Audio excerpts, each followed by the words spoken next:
যামিনীপুর গ্রামে সর্বজয়া তার মেয়ে দুর্গা এবং ছেলে অপুকে নিয়ে বাস করে।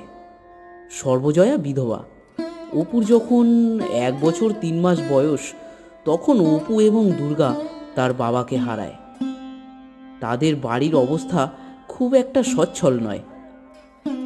সর্বজয়া এখন একটা জমিদার বাড়িতে রান্নার কাজ করে, তাই দিয়েই তাদের সংসার কোনো রকমে চলে। একদিন সকালে সর্বজয়া রান্না চড়ানোর জন্য উনুনের আঁচ দিচ্ছিল।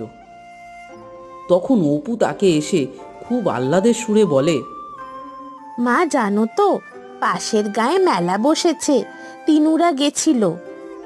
সর্বজয়া বুঝতে পারল অপুর মনের কথা, তাই সে কোনো উত্তর না করে উনুনে হাওয়া দিতে থাকলো। ও মা, চলো না মা। কাজের সময় বিরক্ত করিস নে অপু, এখন যা, বারান্দায় বাটিতে চাল ভাজা আছে, গিয়ে খেয়ে নে। ও মা চলো না। জানো তো, তিনুরা বলছিল ওই মেলায় নাকি অনেক খেলার দোকান, খাবারের দোকান বসেছে। আর খাবারের দোকানে কি কি আছে জানো? হাওয়াই মিঠাই, গুড় কাঠি, জিলিপি, সিঙ্গারা, আরো অনেক কিছু। আজ অনেক কাজ আছে অপু, রান্না সেরে আবার বাবুদের বাড়ি যেতে হবে। এখন যা, অন্য একদিন যাব। না, অন্য দিন গেলে হবে না। তিনু বলছিল আজই নাকি শেষ দিন, কাল নাকি মেলা উঠে যাবে। চলো না মা, চলো না। বেশ, আমি তো যেতে পারবো না, তাহলে কি তুই একা যাবি নাকি? না না মা, আমি একা যাব না, দিদি আমার সাথে যাবে। দিদি চেনে। হ্যাঁ মা, আমি চিনি, যাব মা, আমি আর অপু। আচ্ছা, তুই তাহলে ওকে শিখিয়ে দিয়েছিস, তাই না? পাজি মেয়ে। ঠিক আছে, তোরা দুজনেই যা তাহলে, কিন্তু খবরদার দুর্গা, বেশি দেরি করবি না কিন্তু। না মা না, আমরা একদম দেরি করব না, বিকেলের আগেই বাড়ি ফিরে আসব। আর হ্যাঁ, আসার সময় যেন রেলগাড়ি দেখার জন্যে ওই বাগানের রাস্তায় না যাওয়া হয়, এই বলে দিলাম। এবার তোরা বাবার ছবিতে প্রণাম করে বেরিয়ে পড়, আমি 2 পয়সা দিচ্ছি। তারপর অপু এবং দুর্গা তাদের বাবার ছবিতে প্রণাম করে বেরিয়ে পড়ল।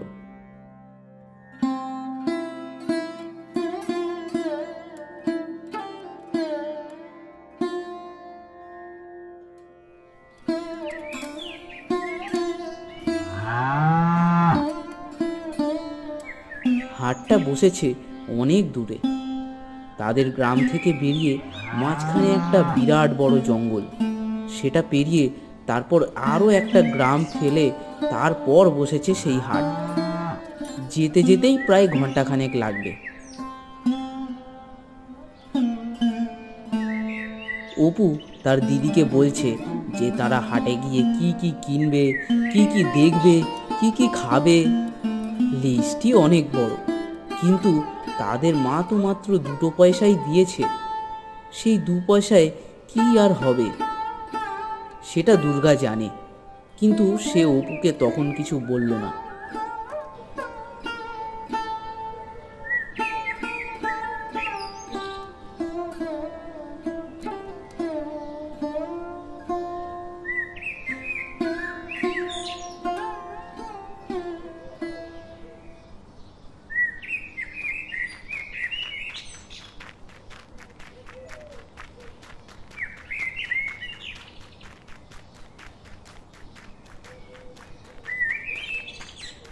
তারা যখন তাদের গ্রাম পেরিয়ে জঙ্গলের রাস্তায় এসেছে, তখন একটা জায়গায় এসে দুর্গা অপুকে বলল, অপু, ওই দেখ, ওই রাস্তা দিয়ে গেলে একটা বড় মাঠ আছে, ওখানে গেলে রেলগাড়ি দেখা যায়।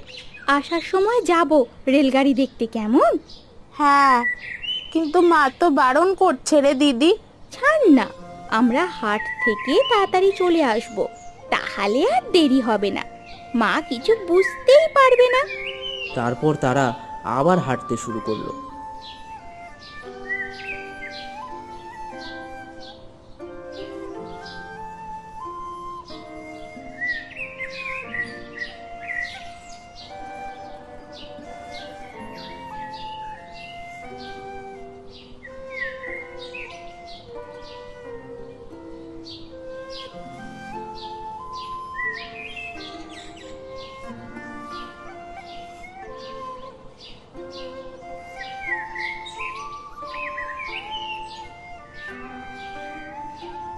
অপুর মন আজকে ভারী খুশি।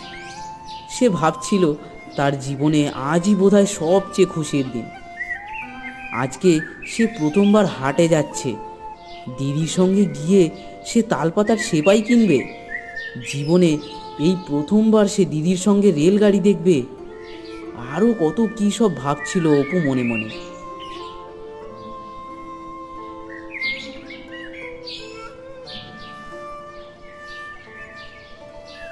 মেলা আর বেশি দূরে নেই, কিন্তু তার সত্ত্বেও অপুর যেন আর তর সইছিল না। সে শুধু ভাবছে কখন মেলায় গিয়ে তারা পৌঁছবে।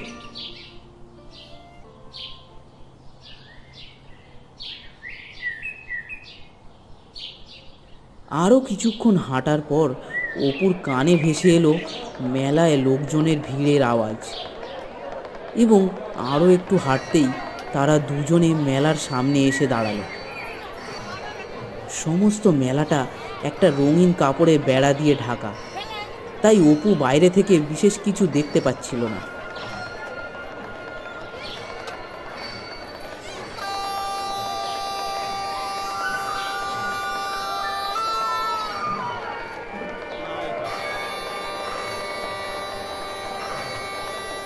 তারা যখন ভেতরে প্রবেশ করলো তখন অপু অবাক হয়ে চারিদিকে তাকিয়ে রইল।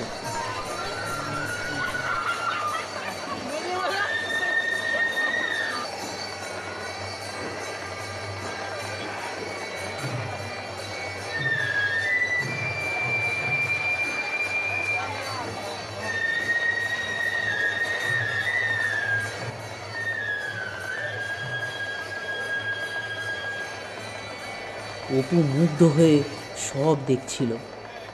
তখন পাশের একজন খেলনাওয়ালা তাদের বলল, কি হলো খোকা, দেখছো কি তালপাতার সেপাই নেবে নাকি? এই দেখো কত তালপাতার সেপাই, মাত্র 3 পয়সা করে, দেবো একটা? এ দিদি, এটা কিনে দে না রে। মা তো মোটে 2 পয়সা দিয়েছে রে। 2 পয়সায় হবে না রে অপু। অপু একটু হতাশ হয়ে গেল।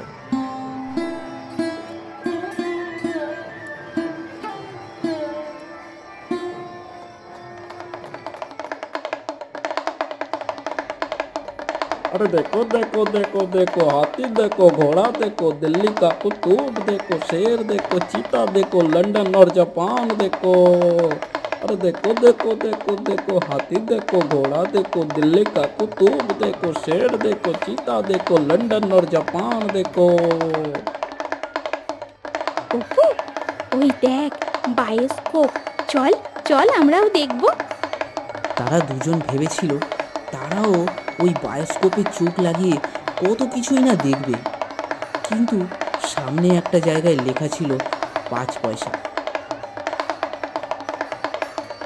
তাই তারা সেখান থেকেও চলে গেল।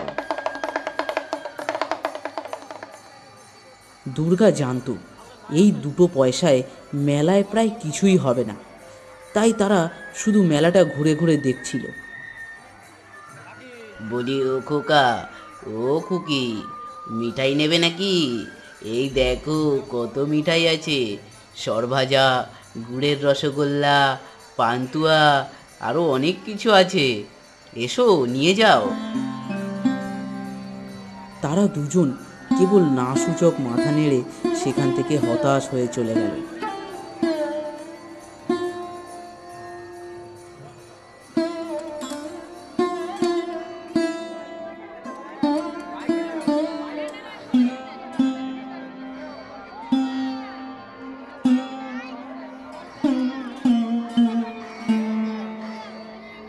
আরও কিছুক্ষণ ঘোরাঘুরির পর তারা মেলা থেকে বেরিয়ে এলো।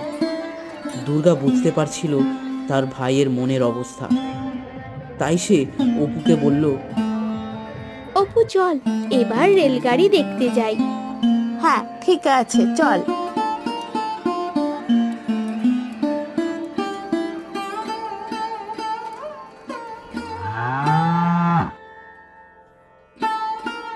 মেলায় তালপাতার সেপাইটা নেওয়ার খুব ইচ্ছা ছিল অপুর, কিন্তু কিনতে না পারায় অপুর মনটা খুব নিরাশ হয়ে গেছিল।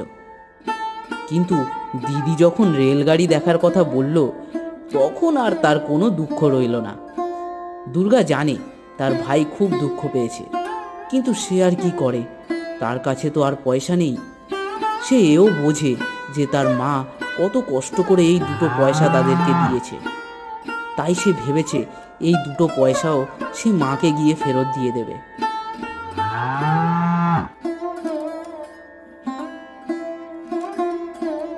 বেশ খানিকক্ষণ পর তারা মেলা ছাড়িয়ে বাগান পেরিয়ে বিরাট বড় একটা মাঠের ধারে এসে পৌঁছালো।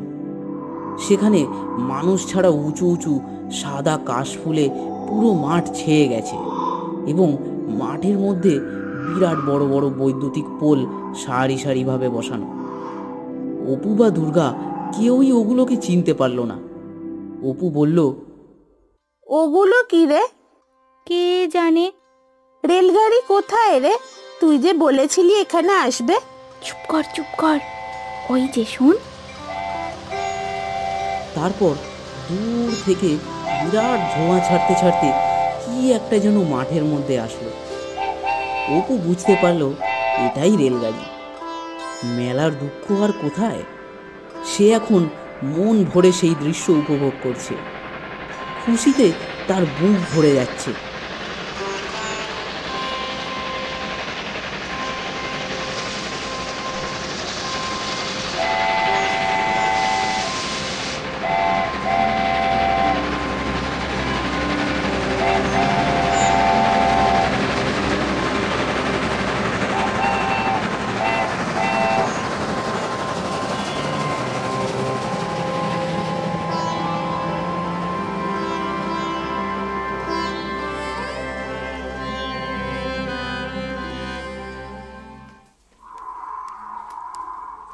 কিছুক্ষণ পর আকাশে মেঘ জমতে শুরু করলো এবং তারপর টিপ টিপ বৃষ্টিও শুরু হয়ে গেল। দুর্গা অপুকে বলল, কিরে, কেমন রেলগাড়ি দেখলি? হ্যাঁ রে দিদি, খুব ভালো লাগলো। মাকেও একদিন নিয়ে আসবো, ঠিক আছে? চল চল এবার বাড়ি যাই, মনে হচ্ছে খুব জোরে বৃষ্টি আসবে।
খোকা, নাড়ু খাবে নাকি?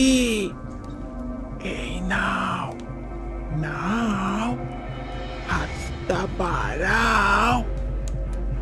সামনে যে দাঁড়িয়ে আছে তার সব চুল সাদা এবং একটি সাদা শাড়িও পরে আছে। মুখে বিরাট চওড়া হাসি এবং চোখের কৌটোর ফাঁকা, সেখানে মনি নেই। যদিও বুড়ি, কিন্তু সে যেন সাধারণ মানুষের চেয়ে আকারে অনেক লম্বা। হাতে নাড়ু নিয়ে তাদের দিকেই তাকিয়ে কেমন যেন হাসছে। অপু যেন স্তব্ধ হয়ে রইল, সে নড়তে পারছে না। হঠাৎ দুর্গা বলল, অপু অপু পালা পালা অপু। দুর্গার চেঁচানি শুনে অপু তক্ষুনি ছুট দিল। পেছন থেকে তখনও ভয়ানক গলায় ডাক ভেসে আসছে, ও খোকা, ও খুকি, কোথায় যাচ্ছ? নাড়ু নিয়ে যাও।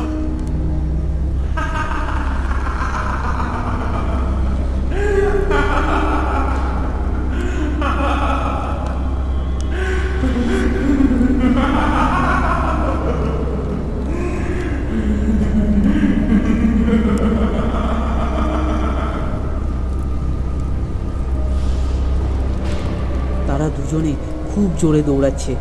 ততক্ষণে বৃষ্টিটাও প্রচুর জোরালো হয়ে গেছে। তারা রাস্তা ধরে দৌড়াচ্ছিল, হঠাৎ সেই ভয়ানক দেখতে বুড়িটা তাদের সামনে চলে এলো। তারা দৌড়াতে দৌড়াতে থেমে গেল। সেই বুড়িকে দেখে তারা আবার অন্যদিকে দৌড় দিল।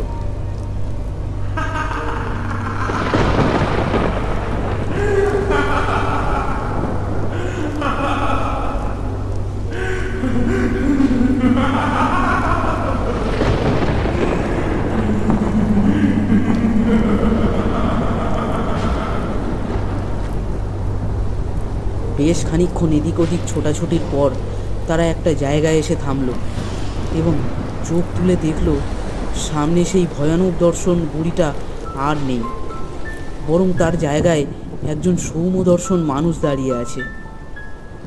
অপু, দুর্গা, কি হলো? তোমরা দৌড়চ্ছ কেন? ভয় পেয়েছো বুঝি? আর ভয় পেতে হবে না, চলো আমার সাথে। কোথায়? সামনে একটা মন্দির আছে, সেখানে।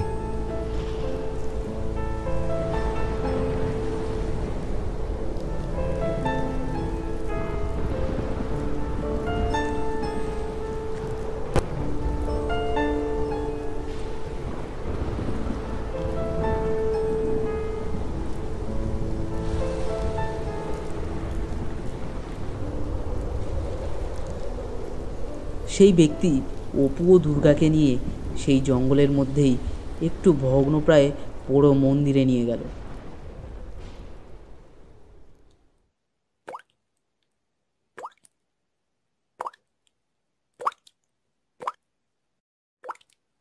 অপু এবং দুর্গা মন্দিরের একটি দেওয়ালে ঠেস দিয়ে বসেছে। বাইরে তখন বৃষ্টির মাতামাতি চলছে। অপু তার দিদির কোলে হেলে পড়েছে এবং সেই ব্যক্তি তাদের সামনে বসেছেন। আশ্চর্য বিষয় হচ্ছে সেই ব্যক্তিটি বৃষ্টিতে একটুও ভেজেনি। আচ্ছা, আপনি আমাদের নাম জানলেন কি করে? আরে, আমি যে তোমাদের বাবার বন্ধু ছিলাম। অপু, এই নাও। ওই ওই পুটলিটাতে কি আছে? এতে এতে কিছু খাবার আছে, নাও, ভয় নেই। তারপর সেই ব্যক্তিটি দুটো হাত বাড়িয়ে দিল। তার এক হাতে তালপাতার সেপাই ও অন্য হাতে একটা পুটলি। অপু হাত বাড়িয়ে তালপাতার সেপাইটা নিল। সেটা দেখে সে খুব খুশি হয়ে গেল এবং সেই ব্যক্তির কথায় কি যেন একটা ছিল। সেই ব্যক্তি তাদের সঙ্গে অনেক গল্প করতে লাগলো এবং ধীরে ধীরে তাদের দুজনের মনের ভয়টাও কেটে গেল। ঠিক যেমন বাইরে বৃষ্টি কেটে গিয়ে ঝলমলে আলো ফুটেছে।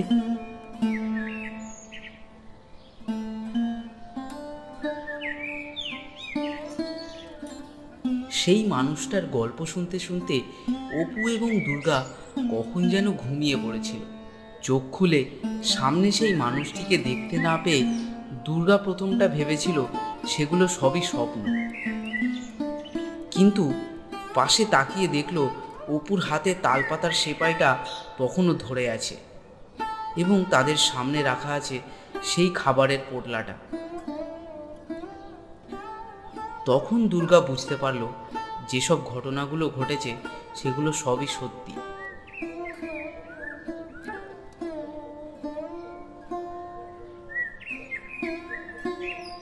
বৃষ্টি থামার পরে তারা দুজনে বাড়ির দিকে রওনা দিল।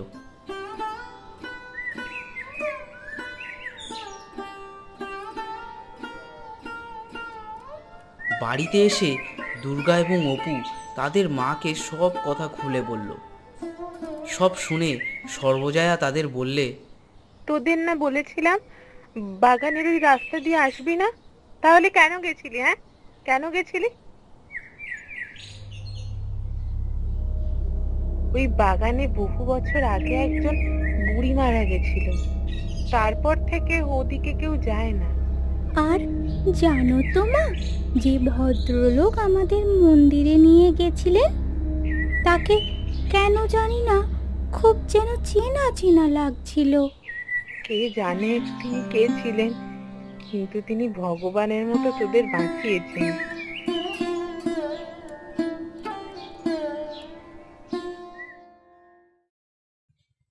এর কিছুদিন পরে সর্বজয়া তার স্বামীর ছবিটা পরিষ্কার করে রেখেছিল। দুর্গা যখন তার বাবার ছবিতে প্রণাম করতে গেল, সে প্রথমটা ছবি দেখে অবাক হয়ে গেল।